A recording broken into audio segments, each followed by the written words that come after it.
Time to cook up another batch of backyard kimchi.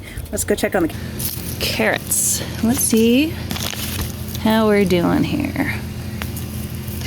Not the most impressive carrots ever, huh? But let's see what we can do with this one. At least one good looking one. I'll go with that. Got some super happy nasturtiums. And of course, our faithful chive.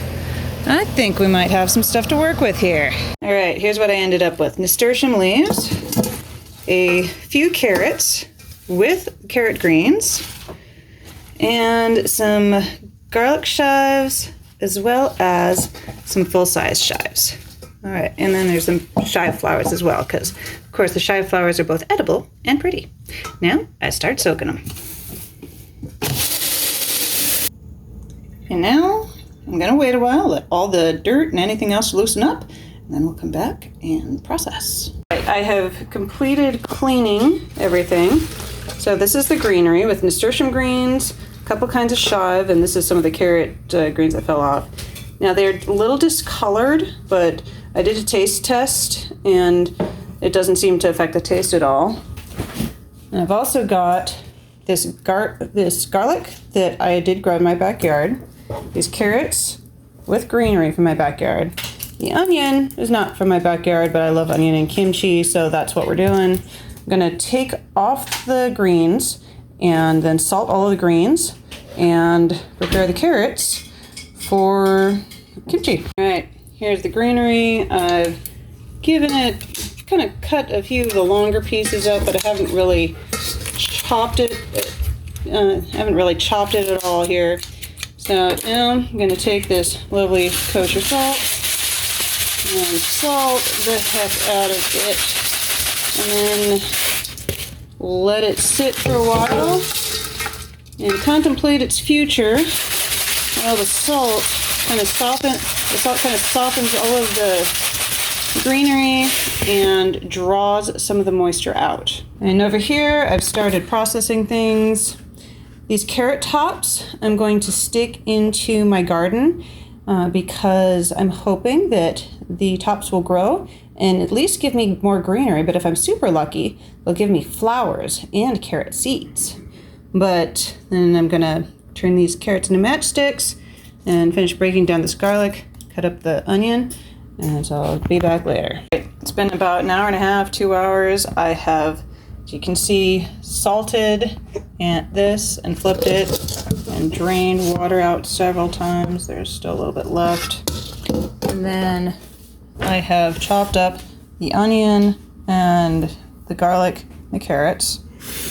Other ingredients we'll need are Korean red chili powder, fish sauce, and in this case, some homemade ginger garlic shallot paste. So it's not entirely traditional. I usually use some ginger and garlic, and that's good. Anyway, I'm going to clean off the greens and then show you how I mix stuff together. What I'm doing here is I squeeze the water out. Get as much water out of the greenery here as I can. A good squeeze, and I take it over to the cutting board. Now you can cut the greens before you salt them or after. Sometimes I do one way, sometimes the other. It doesn't make a big difference as far as I can tell. As long as you get the greens to a length that you like them, that's what's important. So show me cutting, please. Yes, I am. Here.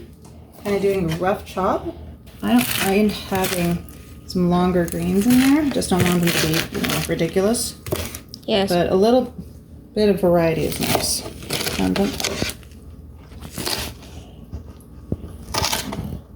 Make sure that they can see what I'm doing, buddy. Yes, they can. Good. And then once everything is cut up, I take it. Over here. I take it and I put it in here with the onions, put everything together into the kimchi box. All right, so got everything assembled here. I add some fish sauce, This is a very forgiving recipe. After you've done it long enough, just kind of go by feeling. And you know what, even if you haven't done it very much, go by feeling. So that's fish sauce, Korean red chili flake. If you don't like spicy kimchi, then add less. If you do like kimchi, spicy kimchi, add more. If you hear weird panting in the background, that's because my dog decided to participate. Here's some of my homemade turmeric ginger paste. There we go. I'd say a little bit more because I like my kimchi to be kind of snappy. And yeah, I think the sweetness of the carrots is going to be a nice counterpoint to the spiciness of the ginger.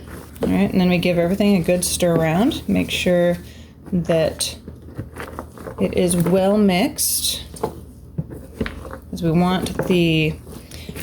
I can never remember if the chili flakes are gochujang or gochugaru. I think they're gochugaru, because when it's the chili paste, it's gochujang. Usually I put the ingredients for the kimchi paste into a separate container, probably. And I think next time we will, because then you can get everything mixed together. So right now I've got little chunks of the ginger paste here, ginger garlic paste. And that's not a big deal. I'll give it some more stirs later on. But for now, it's good. Now, at this point, this is fresh kimchi. I could eat it.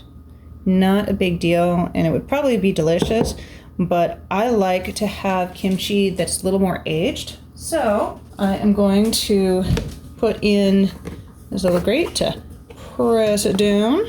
Now, I've got a little problem here because it's kind of dry, and you want to have some water covering your kimchi, or some liquid at least. Doesn't have to be water. I'm going to add a little bit of water.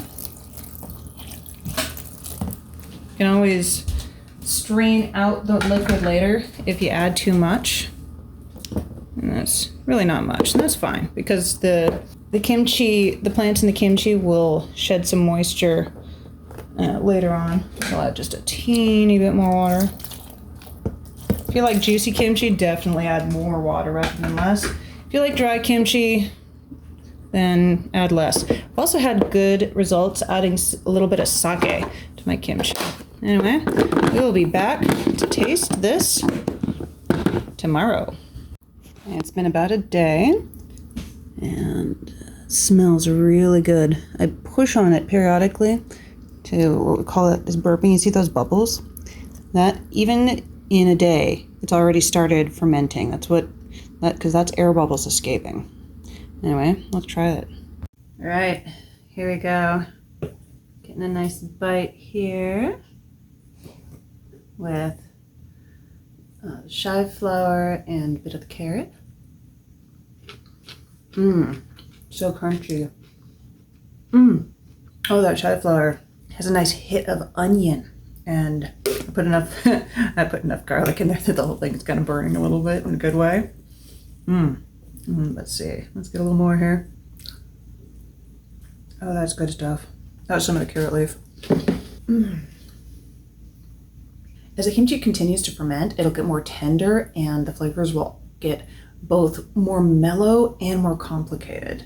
And the whole thing will get kind of sour and really wonderful. For now, it's just good kimchi that's going to get better. And that's part of why I'm doing this series of Backyard Kimchi. It's because I want to show people that kimchi is easy and not intimidating at all. And you can make it just from what's growing in your yard, just from weeds if you want to. I mean, this is such a forgiving recipe, and it is really delicious. And you can make kimchi exactly the way you want it. You can experiment and have fun. Anyway, that's it for this episode of Make, Mend, Grow with Diana. I hope you enjoyed watching me make kimchi with carrots and garlic and chives from my backyard. And if you enjoyed and got value from this content, please like, subscribe, and hit that bell icon. It really helps out the channel. Have a good one.